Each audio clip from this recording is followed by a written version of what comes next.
বিএনপিকে নেতিবাচক দল হিসেবে দেখানোর চক্রান্ত চলছে। দেশ গড়ার পরিকল্পনা কর্মসূচিতে অভিযোগ ফখরুলের, বলেন ধর্মকে দিয়ে রাষ্ট্র বিভাজনের বিশ্বাস করে না বিএনপি। অবশ্যই ধর্মকে এখানে সবাই আমরা মেনে চলি, কিন্তু ধর্মকে দিয়ে রাষ্ট্রকে বিভাজন করা বা সমাজকে বিভাজন করা এটাতে আমরা বিশ্বাস করি।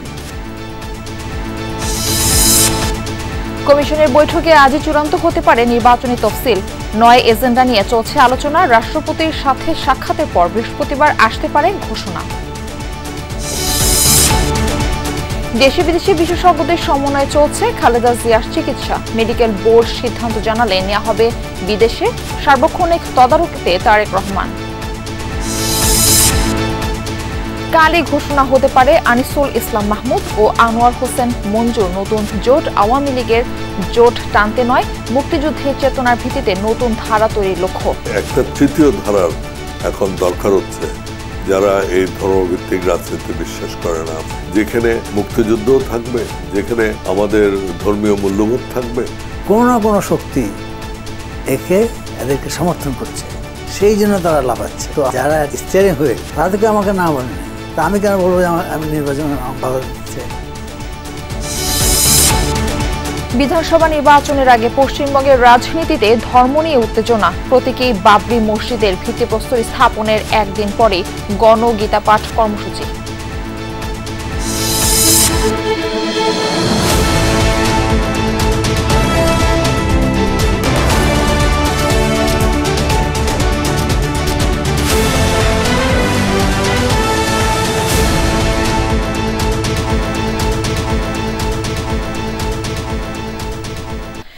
আমন্ত্রণ দুপুরের বাংলাদেশে, আপনাদের সঙ্গে রয়েছে আমি মারফি রহমান। এতক্ষণ শিরোনাম দেখছিলেন। বিএনপিকে নেতিবাচক দল হিসেবে দেখানোর চক্রান্ত চলছে বলে অভিযোগ করেছেন মহাসচিব মির্জা ফখরুল ইসলাম আলমগীর। বলেছেন, একটি গোষ্ঠী ধর্মের নামে দেশকে বিভাজন করতে চায়।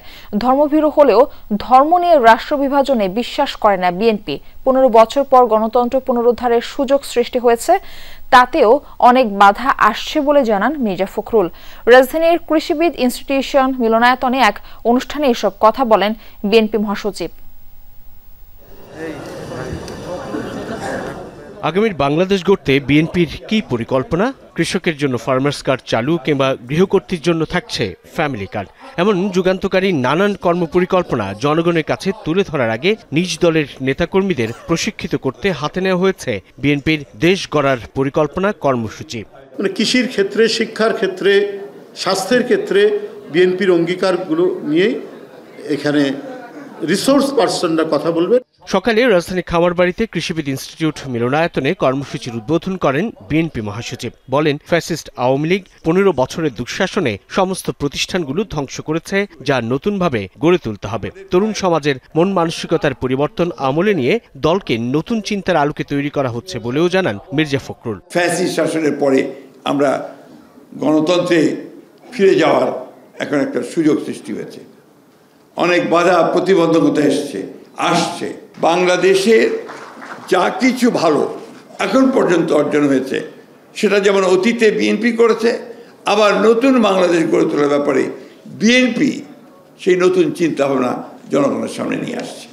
বিএনপিকে নেতিবাচক রাজনৈতিক দল হিসেবে দেখানোর ষড়যন্ত্র চলছে বলেও দাবি করেন মির্জা ফখরুল। এ বিষয়ে সকলকে সজাগ থেকে ঐক্যবদ্ধ হওয়ার আহ্বানও জানান।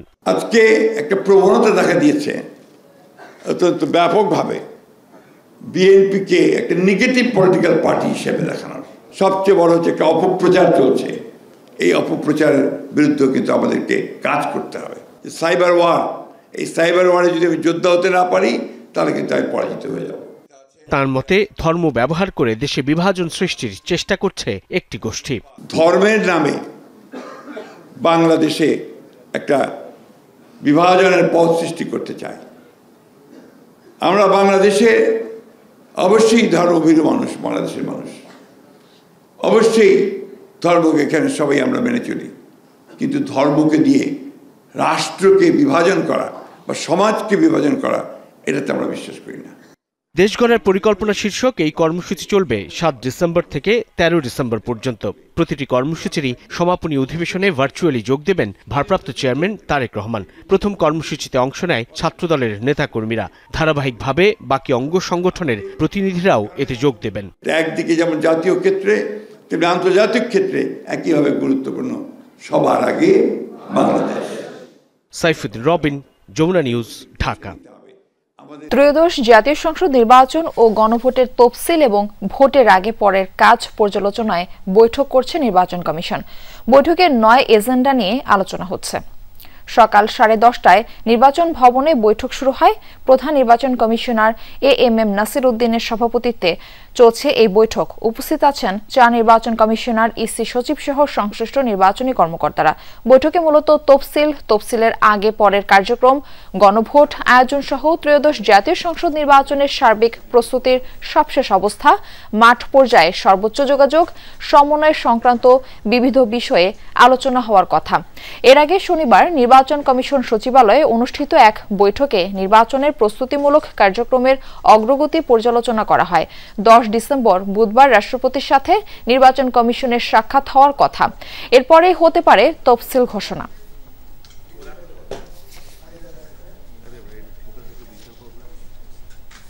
নির্বাচন কমিশনের আজকের বৈঠকের বিষয়ে আরো তথ্য জানাতে এই পর্যায়ে যুক্ত হচ্ছি সহকর্মী লাভলি বিথির সাথে।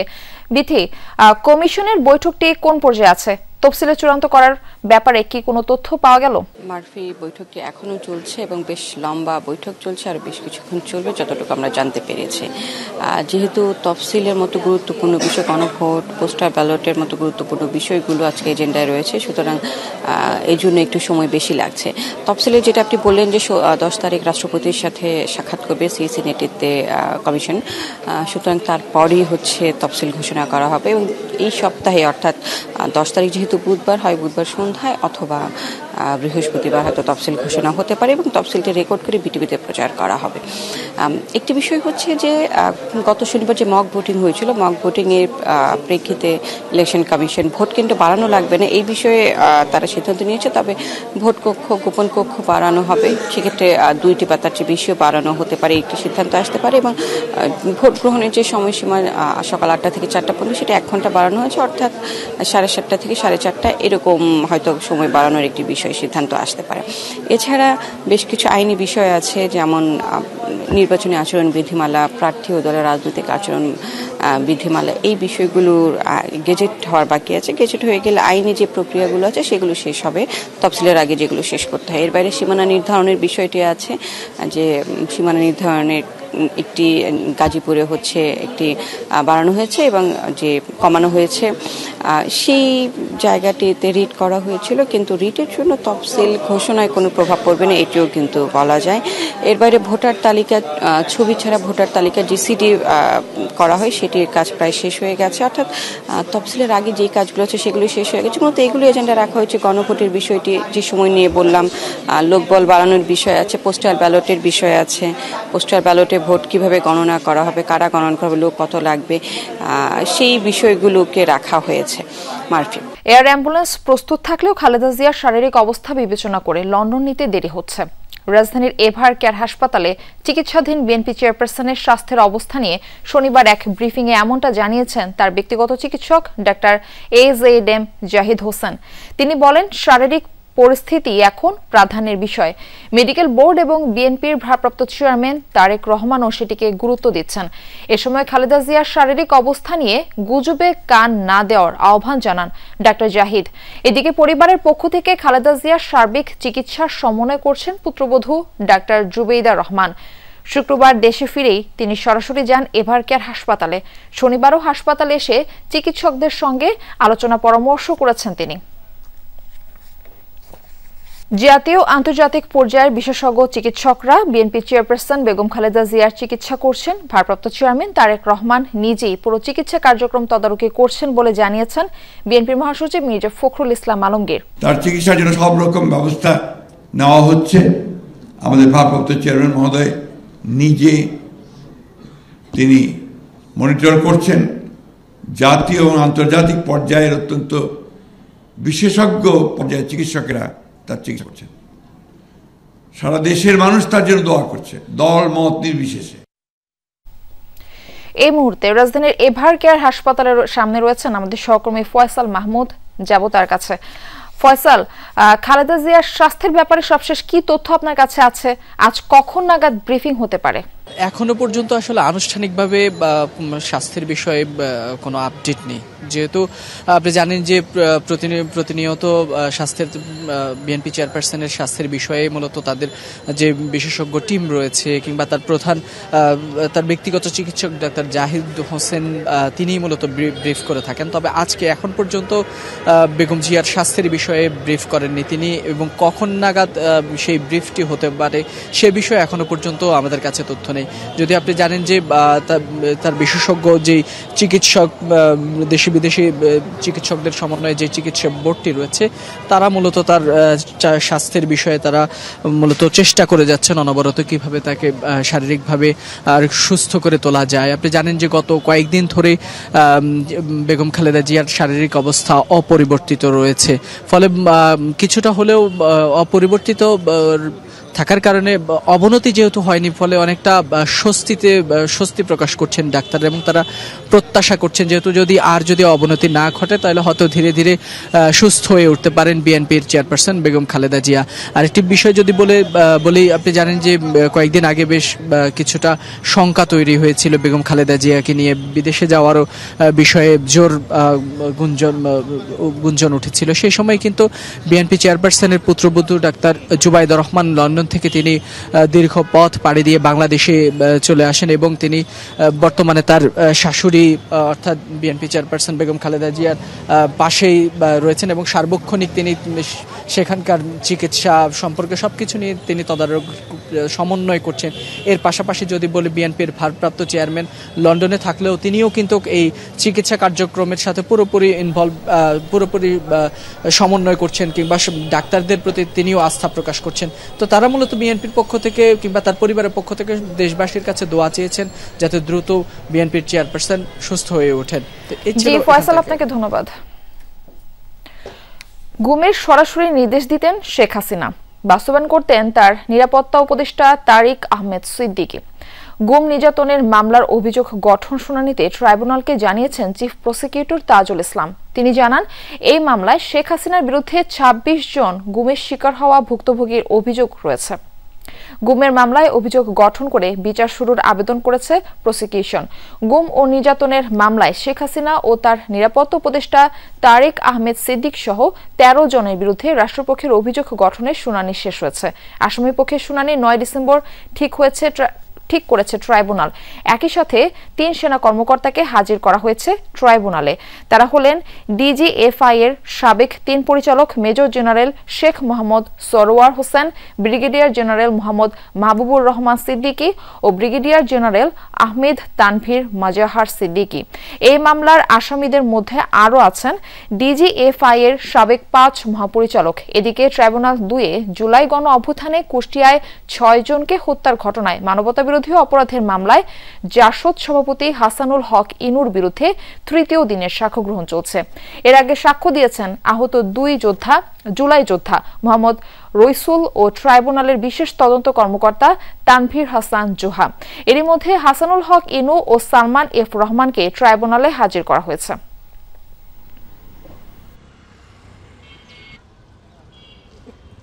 ক্ষমতাকে দীর্ঘস্থায়ী করার জন্য যে সমস্ত লোকদেরকে তারা তাদের কাজের জন্য হুমকি মনে করতেন, অর্থাৎ একজন ব্যক্তিকে তার স্বাধীনতা হরণ করে তিনি যাতে কোনো আইনগত প্রোটেকশন না পান সেই জন্য তাকে গুম করা হয়েছে।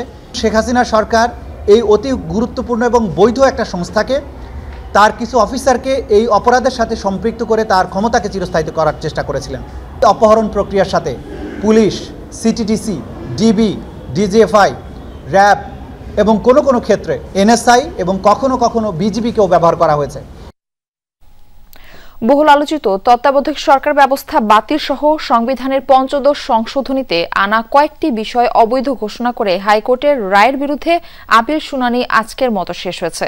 পরবর্তী শুনানি হবে কাল সোমবার সকালে প্রধান বিচারপতি ডক্টর সৈয়দ রেফাত আহমেদের নেতৃত্বাধীন আপিল বিভাগে শুরু হয় এই শুনানি। পুরো পঞ্চদশ সংশোধনী বাতিল চেয়ে শুনানি করেন বদিউল আলম মজুমদারের আইনজীবী ডক্টর শরীফ ভুইয়া। রাষ্ট্রপক্ষে শুনানি করেন অতিরিক্ত অ্যাটর্নি জেনারেল ব্যারিস্টার অনিক আর হক। এর আগে গত 13 নভেম্বর বহুল আলোচিত তত্ত্বাবধায়ক সরকার ব্যবস্থা বাতিল সহ সংবিধানের পঞ্চদশ সংশোধনীতে আনা কয়েকটি বিষয় অবৈধ ঘোষণা করে হাইকোর্টের রায়ের বিরুদ্ধে আপিলের অনুমতি দেন সর্বোচ্চ আদালত। এদিকে গত 2রা ডিসেম্বর হাইকোর্টের রায়ের বিরুদ্ধে করা আপিলে পক্ষভুক্ত হন বিএনপির মহাসচিব মির্জা ফখরুল ইসলাম আলমগীর।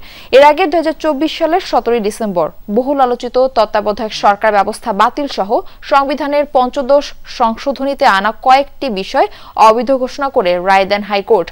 একই সঙ্গে সংবিধানের গণভোটের বিধান ফিরিয়ে এনেছেন আদালত। নির্বাচনের আগে জাতীয়তাবাদী গণতান্ত্রিক জোট নামে নতুন একটি রাজনৈতিক প্ল্যাটফর্ম ঘোষণার প্রস্তুতি চলছে। আগামীকালই আসতে পারে আনুষ্ঠানিক ঘোষণা। নেতৃত্বে আছেন সাবেক মন্ত্রী আনিসুল ইসলাম মাহমুদ এবং জেপির চেয়ারম্যান আনোয়ার হোসেন মঞ্জু। তাদের দাবি, আওয়ামী লীগের ভোট টানতে নয়, বরং মুক্তিযুদ্ধের মূল্যবোধ, ধর্মীয় আস্থা এবং বাংলাদেশি জাতীয়তাবাদের ভিত্তিতেই নতুন এই ধারা। ইসি মবের ভয়ে স্বাধীন সিদ্ধান্ত নিতে পারছে না বলেও অভিযোগ তাদের। আরিফুর রহমান সবুজের রিপোর্ট।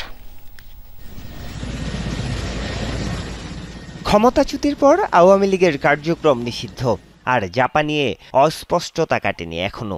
এমন অবস্থায় অন্তত 15টি দলকে সঙ্গে নিয়ে চলছে জোট গঠনের উদ্যোগ।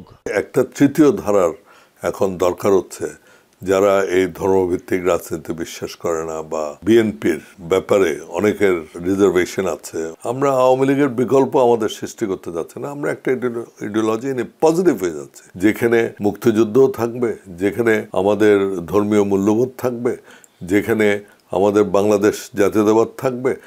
এই জোটে 14 দলের সহযোগী কোনো দল থাকবে না বলে জানান তারা। জাতিটাকে তো এক করতে হবে, এক করা মানে বাকশাল করা না। যেমন এখন 2-3টা ভাগ হয়ে বসে আছে। এই জাতীয় ঐক্যটা সৃষ্টি করার প্রচেষ্টা আমরা কেউ নিচ্ছি না। এইটা আমার রাজনীতিটা এইখানে, রাজনীতি বলবো না, চিন্তা ভাবনাটা এইখানে সীমিত। দুই নেতা অভিযোগ করেন, নির্বাচনে অংশ নিতে তাদের আইনি বাধা নেই, কিন্তু নির্বাচন কমিশন মবের চাপে স্বাধীন সিদ্ধান্ত নিতে পারছে না। লেভেল প্লেইং ফিল্ড না থাকলে তারা নির্বাচনে যাবেন না। কেউ না কেউ, কোনো না কোনো শক্তি এদেরকে সমর্থন করছে, সেই জন্য তারা লাফাচ্ছে। আবার এ কথাও সত্য, যারা স্টিয়ারিং হুইল তাদেরকে আমাকে না বলে নাই, তা আমি কেন বলবো যে আমি নির্বাচনে বাধা দিচ্ছে? যারা নিবন্ধিত দল ছিল, আপনি যদি তাদেরকে ডিরেজিস্টার না করেন, আপনি তাদের ডাকতে হবে। You can't discriminate. আমাদের পক্ষে যদি কিছু যায়, তখন কিছু দল আছে যারা বলবে যে ওনাদেরকে নিষিদ্ধ করেন, এই করেন। এই কন্ট্রোভার্সিতে তারা যেতে চাচ্ছে। তাদের অভিযোগ, একটি শক্তিশালী পক্ষ মবে উৎসাহ দিচ্ছে। পালিয়ে যাওয়া আওয়ামী লীগের ভোট নতুন জোটে যেতে পারে এমন শঙ্কায় জাতীয় পার্টিকে বাধা দেয়া হচ্ছে। আওয়ামী লীগের ভোট যেগুলো আছে সেগুলো জাতীয় পার্টির কাছে যাবে, সুতরাং জাতীয় পার্টি নির্বাচনে ভালো করতে পারে সেটা মনে করে এখন আমাকে নির্বাচন করতে দেবে না। তাহলে সবকে বাদ দিয়ে আপনারা নির্বাচন করে নেন, সেটা তো নির্বাচন হবে না, এবং সে নির্বাচন আসলে সাস্টেইনেবল হবে না। এই যে মুহূর্তে আমি আপনার সাথে কথা বলছি, সেই মুহূর্তে তো সকলে না, কেউ কেউ দোষর বলছে, বিধায় একই শাস্তি হতে হবে। এর আগে যারা ছিলেন তারা তো এই কথাই বলতেন, তার আগে যারা আছেন তারা এই প্রক্রিয়া তো একই।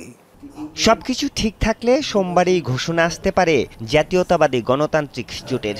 এদিকে লাঙ্গল প্রতীক নিয়ে আদালতে এখনো চলছে বিভক্ত জাতীয় পার্টির দুই অংশের লড়াই। আরিফুর রহমান সবুজ, যমুনা নিউজ, ঢাকা। জাতীয় নির্বাচনে দলীয় মনোনয়ন নিয়ে রাজশাহী 1 আসনে বিএনপির অভ্যন্তরীণ সংকট কাটছে না। মনোনয়নপ্রাপ্ত নেতার বিরুদ্ধে নানা অভিযোগ তুলে নিয়মিত কর্মসূচি পালন করছেন একাংশের নেতাকর্মীরা। তাদের দাবি, এই আসনে জামায়াতের শক্তিশালী প্রার্থীর বিপরীতে জিততে হলে বিএনপির প্রার্থী বদল করতে হবে। এই আগুনে ঘি ঢেলেছে সম্প্রতি তাদের কর্মসূচিতে হামলা সংঘাতের ঘটনা। তবে মনোনয়নপ্রাপ্ত নেতার সমর্থকরা বলছেন, তফসিল ঘোষণা হলেই মিটে যাবে নিজেদের দ্বন্দ্ব। দলের ঘোষিত তালিকায় আগামী জাতীয় নির্বাচনে যাকে প্রার্থী করা হয়েছে তার বিরুদ্ধে অবস্থান নিয়েছে বিএনপির একটি অংশ। নিয়মিত এসব কর্মসূচিকে ঘিরে রাজশাহী 1 আসনে বেড়েছে রাজনৈতিক উত্তাপ। সম্প্রতি এমন এক কর্মসূচিতে হামলাকে কেন্দ্র করে দলের অভ্যন্তরীণ সংঘাতের ঘটনা বাড়িয়েছে উদ্বেগ। তানোর গোদাগাড়ী উপজেলা নিয়ে গঠিত রাজশাহী 1 আসনটি সব দলের জন্যই রাজনৈতিকভাবে গুরুত্বপূর্ণ। সে কারণে এই আসনে সব দলই চেষ্টা করে নিজেদের হেভিওয়েট প্রার্থীকে মনোনয়ন দিতে। এর আগে আসনটি থেকে টানা 3 বার সংসদ সদস্য নির্বাচিত হয়েছিলেন বিএনপির প্রয়াত নেতা ও সাবেক মন্ত্রী ব্যারিস্টার আমিনুল হক। এবার তালিকায় রয়েছে তার ভাই অবসরপ্রাপ্ত মেজর জেনারেল শরীফ উদ্দিনের নাম। স্থানীয় নেতাকর্মীদের এক অংশের দাবি, দীর্ঘ আন্দোলন সংগ্রামে তার কোনো অবদানই ছিল না। যাকে নমিনেশন দিয়েছে তাকে আসলে তৃণমূল চাচ্ছে না। 16 বছরের আন্দোলন সংগ্রামে যে যাদেরকে আমরা পেয়েছি মনোনয়ন প্রত্যাশী ধানের শীষের, তারা মনোনয়ন সম্ভব প্রার্থী হয়নি। তবে সমর্থকরা বলছেন, শুধু শরীফ উদ্দিনই নন, তার পুরো পরিবারের অবদানেই চাঙা হয়েছে বিএনপির রাজনীতি। প্রার্থী অনেকেই থাকতে পারে, কিন্তু দল যাকে নমিনেশন দেবে তার পক্ষেই কাজ করতে হবে। তারা একটু চেষ্টা করছে যে এটা করলে মনে হয় আমার দৃষ্টিটা হয়তো বা জনাব তারেক রহমান বা পার্টির হাইকমান্ডের দিকে পড়বে। জামায়াতে ইসলামী এই আসনে প্রার্থী করেছে দলের কেন্দ্রীয় সিনিয়র নায়েবে আমির মুজিবুর রহমানকে। শরীফ উদ্দিনের সমালোচকরা বলছেন, এই হেভিওয়েট প্রার্থীকে হারাতে হলে বিএনপির প্রার্থী বদল করতে হবে। প্রার্থী যেটা ঘোষণা করেছে সেটা তো মহাসচিব সাহেব বলেছেন এটা সম্ভাব্য প্রাথমিক। 5 আগস্টের পরে উনি এই বিএনপিতে হঠাৎ করে দেখছি তার আগমন। এই আসার পরে তাকে দেখতে পাচ্ছি মাঠে নমিনেশন সম্ভাব্য প্রার্থী হিসেবে তাকে দিয়েছে। বিএনপির অন্য অংশটি বলছে, শরীফ উদ্দিনের জনপ্রিয়তায় ঈর্ষান্বিত হয়ে তার বিরুদ্ধে চালানো হচ্ছে অপপ্রচার। হাজার হাজার নেতাকর্মী রয়েছে, সেখানে গোটা 20-25 জন গিয়ে একটি সিন ক্রিয়েট করলো, 25 জন গিয়ে একটি টায়ার জ্বালালো। এটি আসলে দৃষ্টি আকর্ষণের জন্য একটি কাজ করেছে তারা। এখন অবসরপ্রাপ্ত মেজর জেনারেল শরীফ উদ্দিন এক বাক্যে আমরা তার পক্ষে কাজ করছি। শরীফ উদ্দিনের সমালোচনাকারী অংশটি যাকে সামনে নিয়ে আসছেন সেই মনোনয়ন প্রত্যাশী নেতা নিজে দলীয় ঘোষণার বাইরে কোনো মন্তব্য করতে রাজি নন। যেনাকে প্রাথমিকভাবে মনোনীত করা হয়েছে উনাকে মানুষ ওইভাবে মেনে নিতে পারছে না। যদি চূড়ান্ত মনোনয়নের ক্ষেত্রে আমাকে মনোনীত না করে তাহলে হয়তো এখান থেকে কাঙ্ক্ষিত রেজাল্ট আনা অনেক কঠিন হবে। অন্যদিকে বিএনপির প্রার্থী হিসেবে নির্বাচনী কর্মকাণ্ড শুরু করা শরীফ উদ্দিন আশাবাদী, তফসিল ঘোষণার পর সবাই তার পক্ষেই কাজ করবে। তারা তো ধানের শীষের বাইরে কেউ যাবে না, এটা তো নিশ্চিত, কারণ তারা প্রত্যেকেই ধানের শীষের একনিষ্ঠ কর্মী। সো আমি বিশ্বাস করি যে সবাই নিজ নিজ বোধোদয় হবে এবং সময় মতো তারা অবশ্যই ধানের শীষের পক্ষে এসে একসাথে কাজ করবে। তারিক মাহমুদ, যমুনা নিউজ, রাজশাহী। 3 দফা দাবি আদায়ে আগারগাঁওয়ের সড়কে অবস্থান করছেন আন্দোলনরত মোবাইল ফোন ব্যবসায়ীরা। এতে আটকে আছে যান চলাচল আর বিটিআরসি ভবনের নিরাপত্তায় যোগ দিয়েছেন সেনা সদস্যরা। এদিকে বিটিআরসি ও আইসিটি মন্ত্রণালয়ের আহ্বানে বিটিআরসি ভবনে আলোচনায় বসছেন আন্দোলনকারীদের প্রতিনিধিরা। সিন্ডিকেট প্রথা বিলোপ ও মোবাইল ফোন আমদানির সুযোগ উন্মুক্ত করার দাবিতে অনির্দিষ্টকালের জন্য মোবাইল ফোনের দোকান বন্ধ রেখেছে মোবাইল বিজনেস কমিউনিটি। মোবাইল ব্যবসায়ীদের স্বার্থ রক্ষা না হলে আলোচনায় সমাধান হবে না বলে জানান আন্দোলনকারীরা। এর আগে সকাল থেকেই দোকান বন্ধ রেখে রাজধানীর বিটিআরসি কার্যালয়ের সামনে অবস্থান নেন ব্যবসায়ীরা। কমিউনিটির নেতারা এনআইআর সংস্কার ও মোবাইল ফোন আমদানির সুযোগ উন্মুক্ত করার দাবি জানান। ব্যবসায়ীদের অভিযোগ, এনআইআর বাস্তবায়ন হলে লাখো ব্যবসায়ী ক্ষতিগ্রস্ত হবেন। নতুন এই নিয়মের ফলে শুধুমাত্র একটি বিশেষ গোষ্ঠী লাভবান হবেন। বাড়তি করের চাপে গ্রাহক পর্যায়েও সেটের দাম বেড়ে যাবে। গত 30 নভেম্বর দাবি আদায়ে মোবাইল ফোনের দোকান বন্ধ রেখেছিলেন ব্যবসায়ীরা। সরকার যে আমাদের উপর 57% যে ট্যাক্স ধার্য করছে, এটাই শুধু আমরা ক্ষতিগ্রস্ত হব না, 95% যে আমাদের দেশের যে কাস্টমার এরা সবাই আনঅফিসিয়াল ফোন ইউজ করে, এদের পক্ষেও এই 57% ট্যাক্স দিয়ে ফোন কেনা সম্ভব হবে না। আমরা এই নিয়ার বিপক্ষে না, এই নিয়ে একটা সংশোধন করুন, সেটা ব্যবসায়ী বান্ধব হইতে হবে এবং ব্যবহারকারী বান্ধব হইতে হবে। এনিয়ার যে সিস্টেমটা আছে, যে সিস্টেমটা চালু করলে যে আমাদের পার্সোনাল যে ডকুমেন্টসগুলো এগুলা সরকারের কাছে চলে যাবে, মানে সরকারে কি এটার নিশ্চয়তা দিতে পারবে? আমাদের দাবি কি, আমরা আমদানি করতে চাই, আমদানির সুযোগ দেন, ট্যাক্স কমান, এই অসমীয় ট্যাক্স আমরা মেনে নেব না। আমরা ঐক্যবদ্ধ আছি, সেটার প্রমাণ বিভিন্নভাবে আমরা দিয়েছি। এই বিষয়ে আলোচনাতে যুক্ত হচ্ছেন আমাদের সহকর্মী তানজিম শাফিন। শাফিন, আলোচনা এখন কোন পর্যায়ে রয়েছে, কোনো সমাধান কি এসেছে?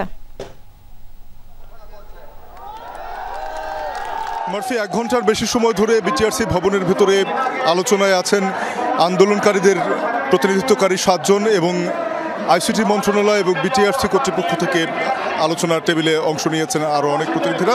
তো এই 1 ঘন্টা যাবৎ আলোচনা চলছে, আলোচনা এখনও শেষ হয়নি বা আলোচনা থেকে বেরিয়ে কেউ কোনো কিছু এখনও নিশ্চিতভাবে জানাননি। তবে বাইরের অংশে আন্দোলনকারীরা এখনও জড়ো হয়ে আছেন, তারা এখনও স্লোগান তুলছেন যে এনইআইআর ব্যবস্থা চালু করার আগে সেটি অবশ্যই সংশোধন করতে হবে।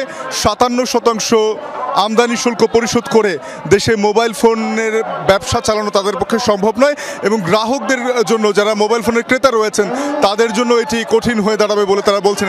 এর পাশাপাশি তারা আরও বেশ কিছু বিষয় যেটি এনইআইআর ব্যবস্থায় রয়েছে তা নিয়ে সমালোচনা করেছেন, যেমন এই রেজিস্টারের মধ্য দিয়ে যে সকল তথ্য একজন মুঠোফোন ব্যবহারকারী সরকারকে দেবেন, সেই সকল তথ্যের সুরক্ষা কিভাবে দেওয়া হবে সে সম্পর্কেও ব্যবসায়ীরা জানতে চেয়েছেন। ব্যবসায়ীরা বলেছেন যে তারা বৈধ পন্থায় ব্যবসা করতে রাজি রয়েছেন, ইচ্ছুক রয়েছেন, তবে সেখানে আমদানি শুল্ক যেন সহনশীল পর্যায়ে থাকে সেই দাবিটি তারা বলছেন। তারা বলছেন যে 57% আমদানি শুল্ক পরিশোধ করে মোবাইল ফোন আনা হলে সেই মোবাইল ফোন বাজারে বিক্রি করতে হবে 1.5 থেকে 2 গুণ বেশি দামে, যা ক্রেতাদের জন্য যেমন কঠিন হয়ে দাঁড়াবে, পাশাপাশি ব্যবসায়ীদের ব্যবসা বন্ধ হয়ে যাওয়ার উপক্রম হতে পারে।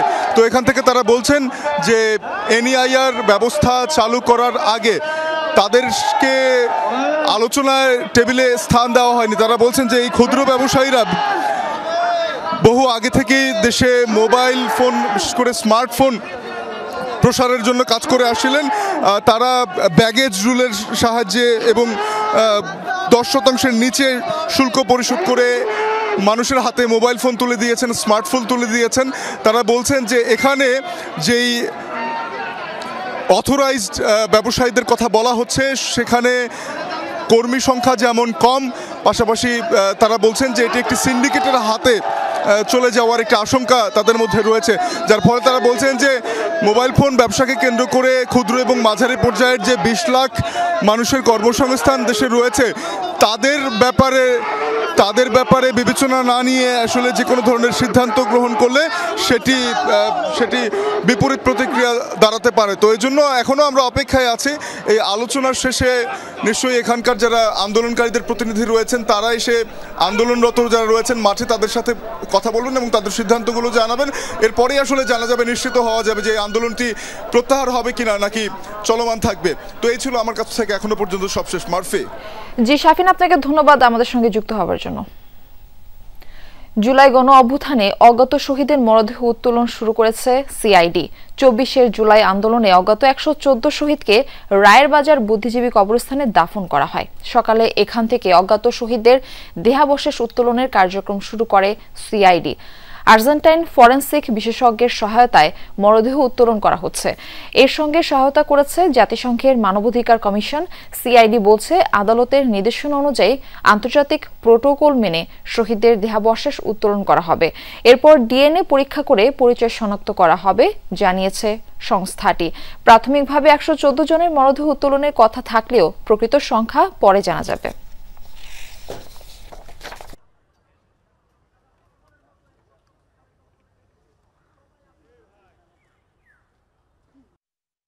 আজকে থেকে যে কাজটি শুরু হবে, আমরা জানি না কতদিন লাগবে। আমরা অবশ্যই আমাদের সেই সকল আনাজদের উত্তরসূরি যারা এখানে শুয়ে আছেন তাদেরকে আমরা শনাক্ত করতে পারবো, যারা দুপুর রক্ত দিয়ে দেশকে স্বৈরাচার মুক্ত করেছিলেন। আমরা তাদেরকে শনাক্ত করতে পারবো।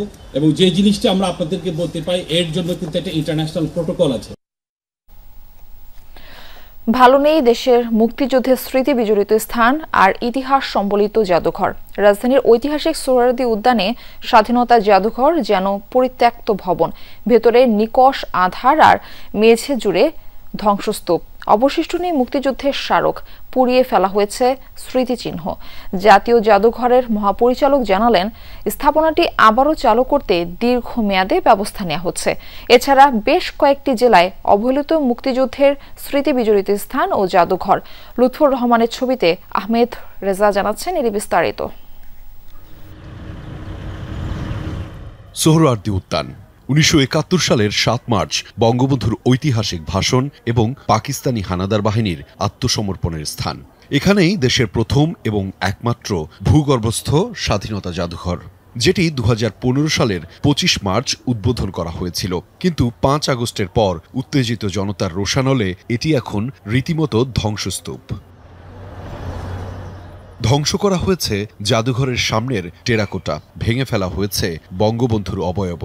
জাদুঘরের ভেতরে যেখানে একসময় 144টি কাচের প্যানেলে আলোকচিত্র, মুক্তিযুদ্ধের পোস্টার ও সংবাদপত্রের কাটিং প্রদর্শিত হতো, সেখানে এখন শুধুই ধুলার আস্তরণ। চারপাশে তাকালে শুধুই ধ্বংসস্তূপ ও আগুনের ক্ষতচিহ্ন। অফিস কিংবা সিসি ক্যামেরা মনিটরিং রুমের কিছুই অক্ষত নেই। খোয়া গেছে জাদুঘরে সংরক্ষিত মুক্তিযোদ্ধাদের 4টি অস্ত্র। এমনকি 7 মার্চ রেসকোর্স ময়দানে বঙ্গবন্ধুর ভাষণের চিত্র, 25 মার্চ কালরাত্রির ইতিহাস কিংবা 16 ডিসেম্বরের বিজয়ের মুহূর্তের বিশাল ফ্রেমের ছবি সবই পরিত্যক্ত, যা মুক্তিযুদ্ধের ইতিহাসের প্রতি অবজ্ঞা হিসেবে দেখছেন অনেকে। ধ্বংসের মুখে পড়া এই স্বাধীনতা জাদুঘরকে আবারও স্বরূপে ফিরিয়ে আনতে বেশ কিছু উদ্যোগ নিয়েছে অন্তর্বর্তী সরকার, যেখানে থাকবে প্রযুক্তি ও আধুনিকতার মেলবন্ধন। লম্বা মেয়াদের পরিকল্পনা আছে যে জাদুঘরটাকে নতুন করে একটা কিউরেশন এবং ডিসপ্লে হবে। এই বিষয়ে যারা আসলে গবেষকরা আছেন বাংলাদেশের, তাদের কাছে আমরা মিউজিয়াম এক্সপ্লেইনার সিরিজ নামে আমরা একটা নতুন প্রোগ্রাম চালু করতে যাচ্ছি। এবং একটা আধুনিক জাদুঘরের যে ধরনের কিউরেশন লাগে সেভাবে আমরা খুব দ্রুতভাবে সাজাচ্ছি এবং উদ্বোধনও করে ফেলতে পারবো খুব তাড়াতাড়ি। অন্তর্বর্তী সরকারের 1.5 বছর পার হলেও মুক্তিযুদ্ধের স্মারক সম্বলিত এই স্থানটি এখন পর্যন্ত রক্ষণাবেক্ষণের কোনো ধরনের উদ্যোগ নেওয়া হয়নি, জানিয়ে বিচলিত অনেকেই। এদিকে গত বছর 5 আগস্ট বরগুনার মুক্তিযুদ্ধ জাদুঘরেও ভাঙচুর চালানো হয়। মুক্তিযুদ্ধ ও ইতিহাস ভিত্তিক 3 শতাধিক আলোকচিত্র, বই, স্মরণিকা ও মুক্তিযোদ্ধাদের কাঠের তৈরি বন্দুক, পোশাক সহ অসংখ্য মূল্যবান সামগ্রী লুট হয়েছে। এই জিনিসগুলো যদি আমরা আগামী প্রজন্মের যারা আছেন তাদের কাছে বার্তাটা পৌঁছাইতে না পারি বা এই চিত্রগুলো তাদেরকে না দেখাতে পারি, তাহলে আমাদের ব্যর্থতা। এটা সংস্কার দরকার, এটা পুনরায় এটা প্রতিষ্ঠিত হওয়া দরকার। আমি আশা রাখব এখানে জেলা প্রশাসন এটা সংস্কারের জন্য দায়িত্ব নেবে। এছাড়া মুক্তিযুদ্ধের ভয়াল স্মৃতি বহনকারী বরিশালের বৌদ্ধভূমিও এখন পরিত্যক্ত। কীর্তনখোলার তীরে রক্ষণাবেক্ষণের অভাবে বৌদ্ধভূমি কমপ্লেক্সের দেয়ালে আঁকা মুরালগুলোর চারপাশে জমেছে শ্যাওলা। 24-এর 5 আগস্ট বৌদ্ধভূমি কমপ্লেক্সের অনেক নিদর্শনও ভাঙচুর করা হয়েছে। আহমেদ রেজা, যমুনা নিউজ, ঢাকা। আসন্ন নির্বাচনে নিজেদের উপর অর্পিত দায়িত্ব যথাযথভাবে পালনে বদ্ধপরিকর নৌবাহিনী। নির্বাচনে দায়িত্ব পালনের জন্য 5000 নৌ সদস্যকে প্রস্তুত করা হয়েছে বলে জানিয়েছেন নৌবাহিনী প্রধান অ্যাডমিরাল এম নাজমুল হাসান। সকালে বাংলাদেশ নেভাল একাডেমিতে নৌবাহিনীর মিডশিপম্যান 2023 ব্যাচে প্রশিক্ষণ শেষে শীতকালীন রাষ্ট্রপতি কুচকাওয়াজ অনুষ্ঠিত হয়। কুচকাওয়াজ পরিদর্শন ও সালাম গ্রহণ শেষে নৌপ্রধান বলেন, বঙ্গোপসাগরে সমুদ্র সম্পদ আহরণ, ব্লু ইকোনমি বাস্তবায়নে অগ্রণী ভূমিকা পালনের পাশাপাশি দেশের জলসীমায় দেশি বিদেশি জাহাজ ও বিভিন্ন গুরুত্বপূর্ণ স্থাপনায় নিরাপত্তায় নিয়োজিত রয়েছে বাহিনীর সদস্যরা। অনুষ্ঠানে 2 নারী সহ 31 জন মিডশিপম্যান 3 বছরের কঠোর সামরিক প্রশিক্ষণ শেষে সাব লেফটেন্যান্ট পদে কমিশন লাভ করেন। কৃতী প্রশিক্ষণার্থীদের হাতে পদক তুলে দেন নৌবাহিনী প্রধান। আনুমানিক 5000 নৌ সদস্যকে এই নির্বাচনকালে মোতায়েনের পরিকল্পনা গ্রহণ করেছি। একটি অবাধ, নিরপেক্ষ ও গ্রহণযোগ্য নির্বাচন অনুষ্ঠানের লক্ষ্যে নৌবাহিনীর প্রতিটি সদস্য সরকার ও নির্বাচন কমিশন কর্তৃক প্রদত্ত দায়িত্ব পালনে বদ্ধপরিকর। ফরিদপুরের ভাঙ্গায় সড়ক দুর্ঘটনায় 2 ভাই সহ 3 মোটরসাইকেল আরোহী নিহত হয়েছেন। শনিবার রাতে উপজেলার মাধবপুর কবরস্থান এলাকায় হয় এই দুর্ঘটনা। পুলিশ জানায় 2 ভাই সুমন ও ইমন মণ্ডল সহ আসিফ মোল্লা নামের একজন মোটরসাইকেলে ঢাকা থেকে কুমিল্লা যাচ্ছিলেন। বিপরীত দিক থেকে আসা বরিশালগামী একটি বাস তাদের চাপা দেয়। ঘটনাস্থলে নিহত হন 2 জন। এ সময় মহাসড়কের দুপাশে যানজট সৃষ্টি হয়। খবর পেয়ে ঘটনাস্থলে পৌঁছায় পুলিশ। হতাহতদের উদ্ধার করে হাসপাতালে নিলে চিকিৎসাধীন অবস্থায় আরও একজনের মৃত্যু হয়। এদিকে জামালপুর বাস চাপায় অটোরিকশার এক যাত্রী নিহত হয়েছেন। আহত হয়েছে 2 শিশু সহ 5 জন। শনিবার রাতে সদর উপজেলার আদর্শ বটতলা এলাকায় এই দুর্ঘটনা হয়। পুলিশ জানায় এক আত্মীয়ের দাফন সম্পন্ন করে বাড়ি ফিরছিলেন জিম আক্তার ও তার স্বজনরা।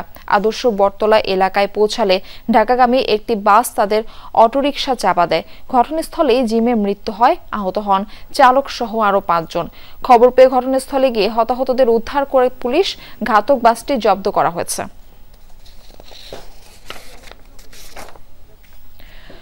রংপুরের তারাগঞ্জে নিজ ঘর থেকে অবসরপ্রাপ্ত প্রধান শিক্ষক বীর মুক্তিযোদ্ধা যোগেশ চন্দ্র ও তার স্ত্রী সুবর্ণা রানীর রক্তাক্ত মরদেহ উদ্ধার করেছে পুলিশ। সকালে উপজেলার কুরসা ইউনিয়নের উত্তর রহিমাপুর এলাকা থেকে মরদেহ দুটি উদ্ধার করা হয়। পুলিশ জানায় স্থানীয়দের মাধ্যমে খবর পেয়ে ঘটনাস্থলে পৌঁছান তারা। পরে মরদেহ দুটি উদ্ধার করে ময়নাতদন্তের জন্য রংপুর মেডিকেল কলেজ হাসপাতালে পাঠানো হয়। ধারণা করা হচ্ছে গতরাতে তাদের হত্যা করে মরদেহ ফেলে যায় দুর্বৃত্ত। এরই মধ্যে তদন্ত কার্যক্রম শুরু হয়েছে বলেও জানিয়েছে পুলিশ। এই ঘটনায় এলাকায় শোকের ছায়া নেমে এসেছে।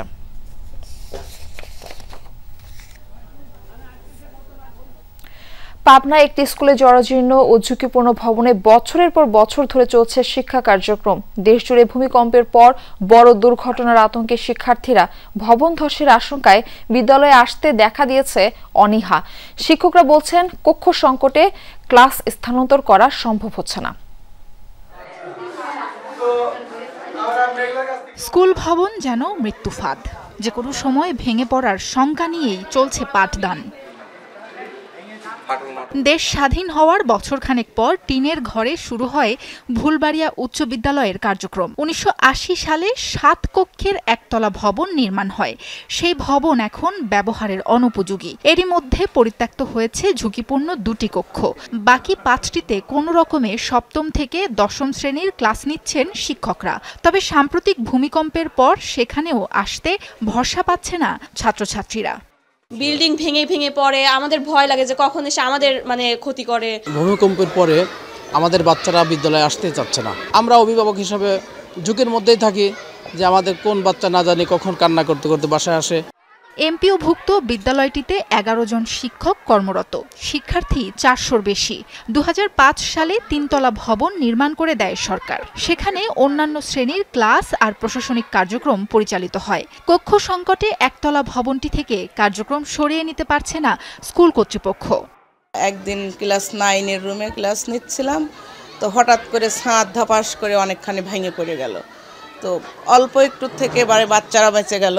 কয়েকটা ক্লাস তো করাই যায় না এবং কয়েকটা ক্লাস চলছে এবং সে কয়েকটা ক্লাস রীতিমতো ঝুঁকিপূর্ণ। এখন অ্যাকোমোডেশন না থাকায় ওখানেও ক্লাস করা লাগছে।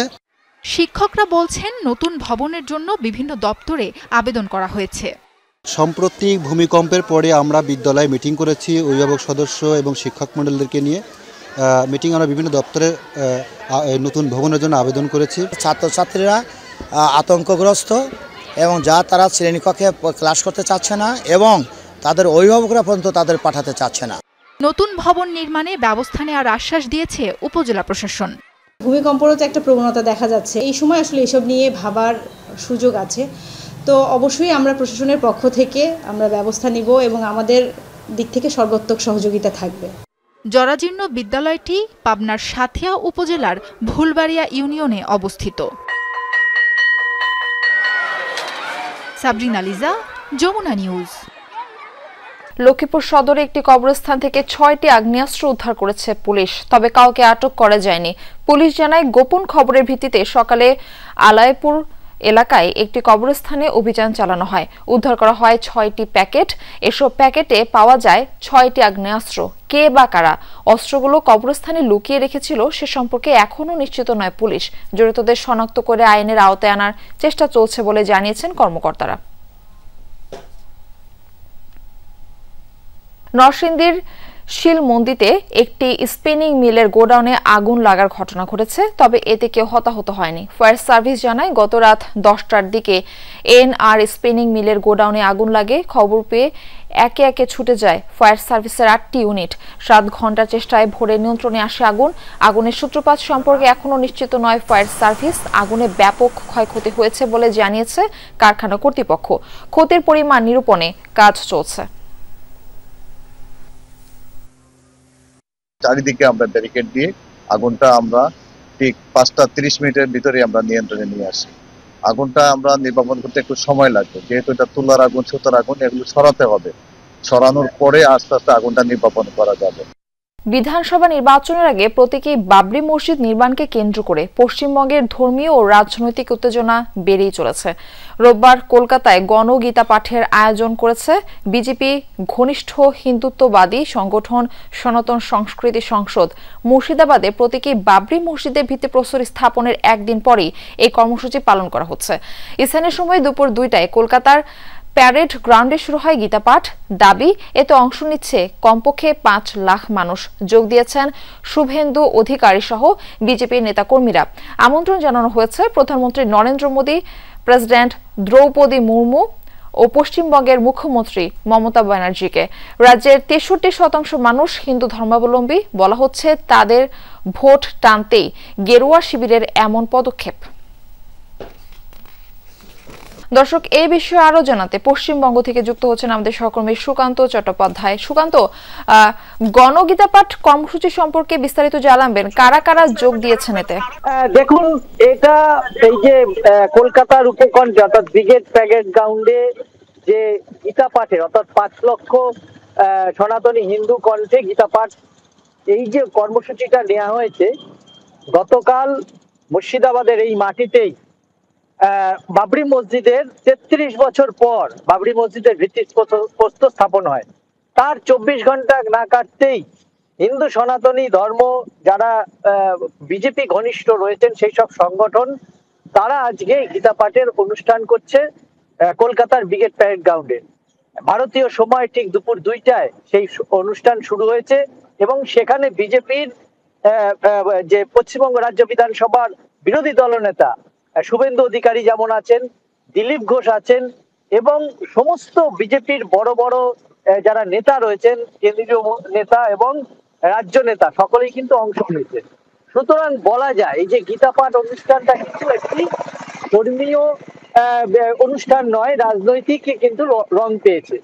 তেমনি গতকাল বাবরি মসজিদের যে ভিত্তিপ্রস্তর স্থাপন হয় মুর্শিদাবাদের এই মাটিতে, সেখানে দাঁড়িয়ে কিন্তু সেই মুর্শিদাবাদের মাটিতেও কিন্তু ফের আর এক হিন্দু সনাতনী নেতা হুমকি দিয়েছেন যে অযোধ্যায় যে রাম মন্দির তৈরি হয়েছে সেই রাম মন্দিরের অনুকরণেই কিন্তু সেখানে আরেকটি মন্দির তৈরি করবেন। এবং পাশাপাশি দিলীপ ঘোষও আজকে হুঙ্কার দিয়েছেন বাবরি মসজিদ যেটা মুর্শিদাবাদের এই মাটিতে হচ্ছে সেটা হতে দেবেন না। ফলত রাজ্য রাজনীতি কিন্তু সেই উত্তপ্ত এবং আরো ক্রমশ শুধু পশ্চিমবঙ্গ নয়, বিভিন্ন রাজ্য। সুকান্ত, আপনাকে ধন্যবাদ আমাদের সঙ্গে যুক্ত হওয়ার জন্য। স্বতন্ত্র বিশ্ববিদ্যালয়ের দাবিতে আন্দোলন করছেন 7 কলেজের শিক্ষার্থীরা। শিক্ষা ভবনের সামনে সড়ক অবরোধ করেছে তারা। এই বিষয়ে আরো জানাতে সেখান থেকে আমাদের সঙ্গে যুক্ত হচ্ছেন আমাদের সহকর্মী রাব্বি হোসেন। যাচ্ছি তার কাছে। রাব্বি, কি বলছেন শিক্ষার্থীরা, এই বিষয়ে আমাদের বিস্তারিত জানান। মূলত আজকে যারা এখানে রাস্তা অবরোধ করে আন্দোলন করছেন তারা 7 কলেজের শিক্ষার্থীরা এবং এই 7 কলেজকে স্বতন্ত্র বিশ্ববিদ্যালয়ের দাবিতে এর আগেও তারা আন্দোলন করেছেন। আজকে মূলত এই শিক্ষা ভবনের রাস্তা অবরোধ করে তারা আন্দোলন করছে। একটি দাবি তাদের, যে এই যে ঢাকা সেন্ট্রাল ইউনিভার্সিটির অধ্যাদেশ জারির জন্যই মূলত তারা এখানে রাস্তায় নেমে এসেছেন। আমরা যদি এই সার্বিক যে চিত্রটি রয়েছে সেটি দেখানোর চেষ্টা করি, এখানে কয়েক হাজার শিক্ষার্থী রয়েছেন যারা এর আগেও এই আন্দোলনের সঙ্গে যুক্ত ছিলেন, যে ঢাকা ইউনিভার্সিটি থেকে আলাদা করে স্বতন্ত্র স্বতন্ত্র 7 কলেজকে একটি আলাদা বিশ্ববিদ্যালয় করার দাবিতে তারা আগেও রাজপথে নেমেছিলেন। পরবর্তীতে সরকার সেই দাবি তারা মেনে নিয়েছে। তাদের দাবি, সে দাবি মেনে নেওয়ার পরে মূলত এখানে এই ঢাকা বিশ্ববিদ্যালয় থেকে আলাদা করে রাজধানীর সরকারি 7টি কলেজকে একটি আলাদা বিশ্ববিদ্যালয় করার জন্য যে খসড়া প্রস্তাবনা সেটি শিক্ষা মন্ত্রণালয় থেকে জারি করা হয়, যদিও সেটির অধ্যাদেশ আকারে এখন পর্যন্ত জারি করা হয়নি, যার কারণে আজকে মূলত দুপুর 1টা থেকেই তারা এখানে রাস্তা অবরোধ করে এখানে বিক্ষোভ করছেন। তাদের একটাই দাবি, যতক্ষণ পর্যন্ত এই ঢাকা সেন্ট্রাল ইউনিভার্সিটিকে একটি আলাদা অধ্যাদেশ জারি করা না হবে সেই দাবি নিয়ে তারা আজকে এখানে রাজপথে নেমে এসেছেন। এর আগে আমরা দেখেছি যে গত 24 নভেম্বর এর আগেও একটি খসড়া জারি করেছিল মন্ত্রণালয়, যদিও অধ্যাদেশ জারি করা হয়নি, যার কারণে এখানে শিক্ষার্থীরা রাস্তা অবরোধ করছেন। তারা বলছেন তাদের দাবি আদায় না হওয়া পর্যন্ত তারা এই রাজপথে থাকবেন এবং তাদের দাবি যাতে অবিলম্বে মেনে নেওয়া হয় অধ্যাদেশ জারির মাধ্যমে, সেই দাবি তারা করছেন। জি রাব্বি, আপনাকে ধন্যবাদ আমাদের সঙ্গে যুক্ত হওয়ার জন্য। এই ছিল দুপুরের বাংলাদেশে। এতক্ষণ সাথে থাকার জন্য ধন্যবাদ সবাইকে।